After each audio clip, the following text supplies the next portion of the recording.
Hello বন্ধুরা, আমার খাওয়া দাওয়া চ্যানেলে তোমাদের সবাইকে ওয়েলকাম। তোমরা সকলে ভালো আছো, আমিও খুবই ভালো আছি। আজকে ঢ্যাঁড়সের একটা সিম্পল রেসিপি তোমাদের সাথে শেয়ার করলাম। ঢ্যাঁড়সটা পেঁয়াজ দিয়ে আমি ঝাল বানিয়েছি, তাও শুকনো শুকনো ভাজার মতো। কড়ায় তেলে পেঁয়াজটাকে একটু সামান্য হালকা করে ভেজে তাতে কেটে রাখা লম্বা লম্বা করে ঢ্যাঁড়সটা আমি দিয়ে দিলাম। দিয়ে এটিকে একটু হালকা হাতে ভালো করে নাড়াচাড়া করে, বেশি ডিপ ফ্রাই করব না, হালকা একটু ভাজা হয়ে গেলে এতে সামান্য লঙ্কা হলুদ দিয়ে আর পরিমাণ মতো নুন দিয়ে আবারও ভালো করে ঢ্যাঁড়সটাকে লঙ্কা হলুদের সাথে মিক্সড করে নিলাম।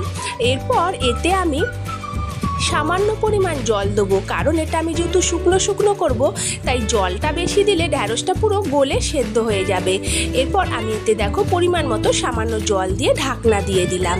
এরপর ঢাকনাটা খুলে একদম দেখো মাখা মাখা মতো গায়ে লাগা লাগা ঝালটা হয়েছে। এইটা রুটির সাথে বেশি ভালো লাগে খেতে, তবে ভাতের সাথেও খাওয়া যায়। আর হ্যাঁ বন্ধুরা, তোমরা আমার ভিডিওগুলোকে কোথা থেকে দেখছো অবশ্যই কমেন্ট করে জানাবে।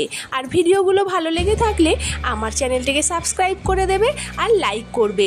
টাটা।